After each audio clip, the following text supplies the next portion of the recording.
Bonjour, aujourd'hui une courte vidéo pour vous expliquer ce qu'est l'alcoodépendance, quels sont les signes de l'alcoolodépendance, quels sont les processus, quelles sont les phases, les facteurs de vulnérabilité, quelles sont les conséquences et qu'est-ce que l'hypnose peut apporter.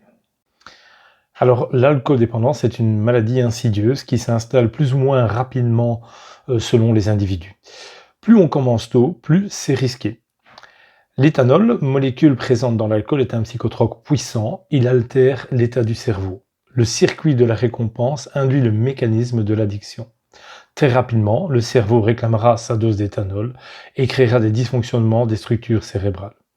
Un déséquilibre chimique généralisé des zones du cerveau va affecter la motivation de la personne, ses capacités de mémorisation, de raisonnement, ses émotions et bien d'autres aspects de sa vie psychique. L'alcool prend de plus en plus de place dans la vie de la personne, tout le reste passe en second plan, pouvant amener la personne jusqu'à la mort. Alors 3 phases, quelles sont ces phases? La première un peu, c'est l'alcool, découverte, donc c'est la découverte de l'ivresse, souvent à l'adolescence.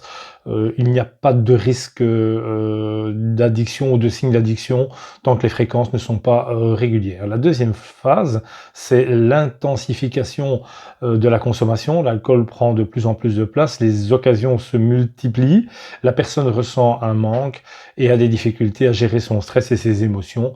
La personne perd donc le contrôle. La troisième phase, c'est déjà le développement de la maladie. La personne devient dépendante à l'alcool. L'alcool affecte sa vie, la famille, le travail, ses relations. La personne organise sa consommation et développe des stratégies pour la dissimuler à ses proches et à son entourage. Sans une prise en charge globale et des traitements adaptés, la dégradation de la santé de la vie de la personne est inéluctable. Quels sont les facteurs de vulnérabilité face à l'alcoolodépendance? Nous ne sommes pas tous égaux en réalité face au risque d'addiction, en tout cas pour l'alcool. Les femmes sont plus touchées et c'est une affaire de rapport de poids, taille et dos, hein. Au niveau de la génétique, certains gènes chromosomes 1, 2 et 7 pourront compter pour 50 à 60% de prédisposition. Les facteurs socio-économiques, donc les classes sociales les plus défavorisées, ont un risque un petit peu plus élevé. Aussi les événements culturels, les festivités, les événements sociaux où la consommation d'alcool est présente et normalisée. Aussi les troubles psychiques, l'alcool a un effet relaxant et anxiolytique. Quels sont les risques et les conséquences d'une alcoolodépendance? Eh bien, un bon nombre de cancers surviennent, celui de la bouche, de l'œsophage, du larynx, de l'estomac, du côlon, rectum et du sein chez la femme. Les cirrhoses des foies sont présentes aussi, des pancréatites chroniques, diabète de type 2, des varices œsophagiennes. Il existe aussi pour certains des troubles cardiaques, de l'hypertension artérielle. 1/5 des AVC est dû à l'alcool. Il y a aussi des maladies rénales chroniques qui s'installent. Chez la femme enceinte, ça augmente le risque de fausse couche et aussi de malformations au niveau du cerveau du bébé, ce qu'on appelle le SAF. Il y a aussi des risques d'accident, des pertes cognitives, des pertes de contrôle. Donc les risques d'accident, c'est en voiture ou bien tout simplement à pied. L'alcool aussi réduit la fertilité, augmente les fractures osseuses et a un effet sur le système immunitaire à long terme. Qu'est-ce que l'hypnose peut vous aider, en tout cas, à vous débarrasser et en tout cas, à travailler sur l'alcoolodépendance? Elle aide à surmonter, en fait, la dépendance émotionnelle et comportementale. Elle va reprogrammer le circuit de la récompense en rapport de l'addiction. Elle va donner de nouvelles capacités, des nouveaux comportements pour un meilleur sevrage et elle induit une nouvelle stratégie mentale avec des nouveaux schémas mentaux porteurs d'intentions positives plus grandes que l'addiction. Donc en réalité, l'hypnose peut vous aider à vous débarrasser de l'alcoolodépendance.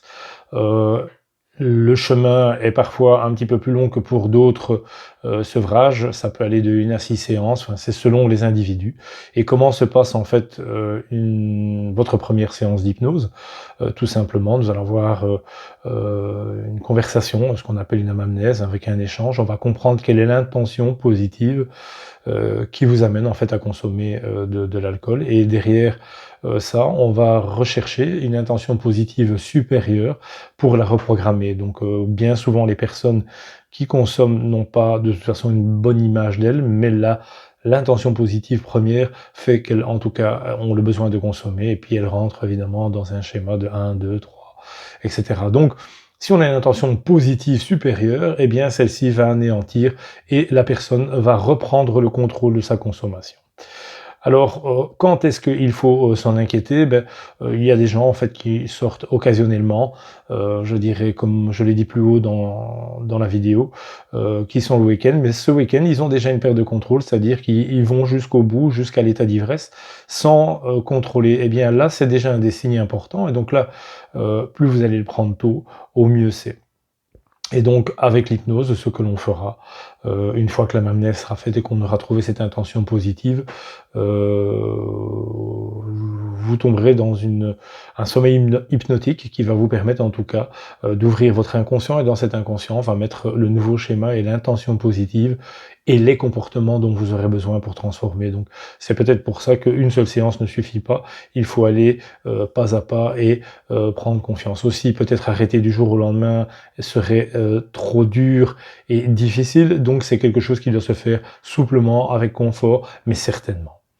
Merci de votre attention, n'hésitez pas à partager cette vidéo si elle peut aider quelqu'un de votre entourage. Parfois les gens n'en prennent pas conscience, en revanche il faut quand même une demande de leur part pour que ça fonctionne. S'il n'y a pas d'intention positive d'un changement, l'hypnose ne peut rien faire. C'est une aide, mais il faut d'abord qu'il y ait une décision. Merci, à très bientôt.